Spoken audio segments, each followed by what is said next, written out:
Even the most sagacious of monarchs can falter, and Solomon was not immune to this reality. Beneath the veneer of splendor and sagacity lay a vulnerability that, once revealed, nearly brought his kingdom to ruin. Today, we will explore every intricate detail chronicled in the Bible, from Solomon's rise to power to his final days. I believe this thorough examination warrants your support, so please like and subscribe to the channel to help us share this video widely. Solomon, the son of King David and Bathsheba, is a well-known figure in the Bible. He is famous for his great wisdom, vast wealth, and key role in building the Temple of Jerusalem. Solomon became king of Israel during a time of challenges and family disputes. Solomon's rise to Israel's throne transpired amidst a backdrop of challenges and familial intrigue. Following David's death, his son Adonijah attempted to claim the throne. However, the prophetic actions of Nathan and Bathsheba ensured that Solomon, divinely chosen, would be anointed as king. God told David that Solomon would become king after him and build the temple in Jerusalem. This revelation is found in the first book of Chronicles, chapter 22. God conveyed the following message: "You have shed much blood and have made great wars. You shall not build a house for my name, because you have shed much blood on the earth in my sight.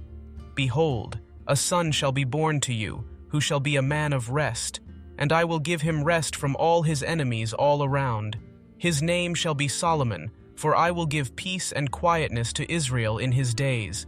He shall build a house for my name, and he shall be my son, and I will be his father, and I will establish the throne of his kingdom over Israel forever." Solomon, whose name signifies peace, commenced his reign by fostering stability and unity within the kingdom.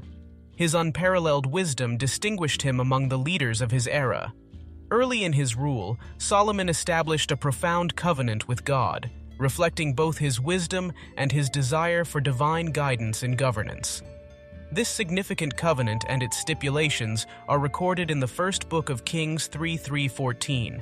A pivotal moment occurred in Gibeon, where Solomon offered sacrifices to the Lord.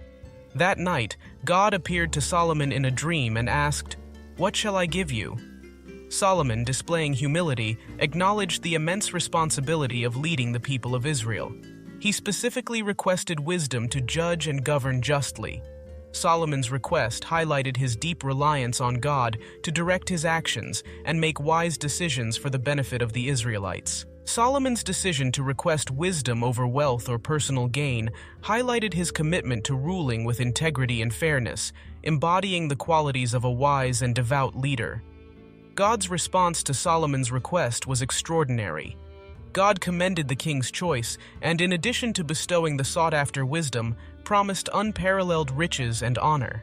A notable episode in Israel's history that showcases Solomon's wisdom is the dispute between two women over the maternity of a child. This story, recounted in the first book of Kings 3:16-28, tells of two women who lived together and gave birth around the same time. Tragically, one of the infants died, leading both women to claim the surviving baby as their own. Confronted with this dilemma, the women presented themselves before King Solomon seeking justice. Instead of hastily rendering a verdict, Solomon proposed an extraordinary solution: to divide the child in half and allocate each woman half. The reactions of the women unveiled the true mother.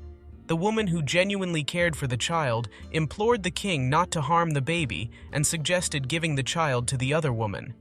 The other woman, not the biological mother, agreed to the division. Solomon's astute judgment exposed the real mother, the one willing to surrender the child to shield it from harm.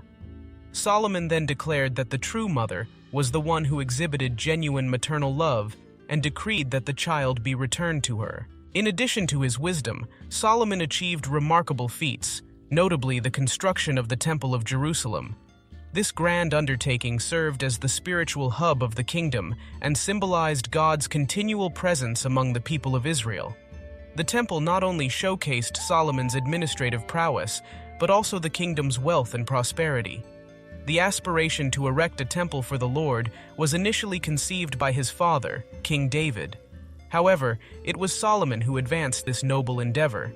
The biblical narrative intricately describes elements and materials such as cedar from Lebanon for the structure and pure gold for the ornaments, demonstrating the king's dedication and reverence for God. The chosen location for the temple, Mount Moriah, held deep symbolic significance as the same place where Abraham demonstrated his faith by being willing to sacrifice his son Isaac. This act of faith and obedience preceding the temple highlighted the ongoing special relationship between God and his people. The Temple of Solomon emerged as the spiritual and cultural hub of Israel, symbolizing unity and worship. Solomon's commitment extended beyond national borders, fostering international alliances through trade and diplomacy. A notable instance was the visit of the Queen of Sheba, who came to test Solomon's wisdom, chronicled in 1 Kings 10:13 and 2 Chronicles 9:11-12. The queen posed challenging questions, and Solomon, displaying his wisdom, answered them all, leaving her amazed. Upon the queen's arrival in Jerusalem, an impressive caravan carrying spices, gold, and precious stones emphasized the diplomatic nature of the encounter. Alongside the Queen of Sheba, Solomon established diplomatic relations with neighboring kingdoms, cementing these ties through matrimonial alliances by marrying princesses from Egypt and Phoenicia, a common practice of the time aimed at strengthening bonds and promoting peace among kingdoms. However, despite Solomon's reign being lauded for its wisdom and grandeur, it was not without missteps. One significant deviation was his involvement with foreign women, contrary to divine instructions, as recorded in 1 Kings 11:1-3. Solomon married numerous foreign wives, including the daughter of Pharaoh and princesses from neighboring nations, disregarding God's law against marrying women who worshipped other deities. This deviation would profoundly impact Solomon's reign and the history of Israel. In the twilight of Solomon's reign, shadows descended upon the once illustrious king. Despite his initial wisdom and grandeur, Solomon's later years unveiled a tale of glory and darkness, exposing the intricate complexities of life and governance. Solomon's downfall originated from his marriages to foreign women, reaching beyond political alliances to introduce foreign cultural and religious influences into Israel. These wives introduced their religious practices, gradually exerting a negative influence on Solomon. He started to tolerate the worship of various idols, participating in rituals contrary to the exclusive worship of the God of Israel. The culmination of this deviation occurred when Solomon constructed temples for idols dedicated to the deities of his foreign wives, directly conflicting with God's commandments. This apostasy, which included establishing altars, set the stage for the unfolding shadow in the latter days of Solomon. As Solomon grew older, the consequences of his earlier choices, particularly marrying foreign women and accepting foreign idol worship, started to overshadow his reign. God's displeasure became evident, and adversaries emerged against Solomon. Jeroboam, a trusted official, rebelled and rose as a prominent leader who would govern the northern tribes. The final days of Solomon, detailed in the first book of Kings, chapters 11 and 12, presented a blend of glory and shadows, revealing the complex fabric of life and leadership. His passing signaled the conclusion of a 40-year reign.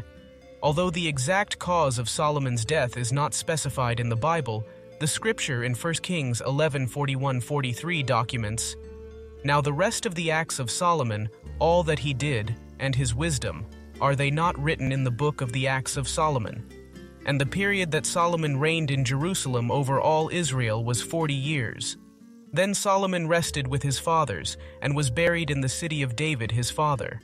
And Rehoboam his son reigned in his place." So, Solomon's legacy, embellished with the grand construction of the temple in Jerusalem and an unparalleled era of peace and prosperity, ends with his rest, leaving a kingdom in transition. Upon Solomon's passing, his son Rehoboam assumes the throne, marking a pivotal moment that will lead to the division of the kingdom of Israel into two distinct realms: the northern kingdom led by Jeroboam, and the southern kingdom primarily comprising the tribes of Judah and Benjamin, with Rehoboam as its ruler. The final days of Solomon cast a shadow over the kingdom's unity, initiating a tumultuous transition for his son. The kingdom his father had established now fractures under the weight of the consequences of Solomon's decisions. This division serves as a poignant reminder of the profound impact ethical and spiritual decisions can have on the life of a leader and the fate of a nation.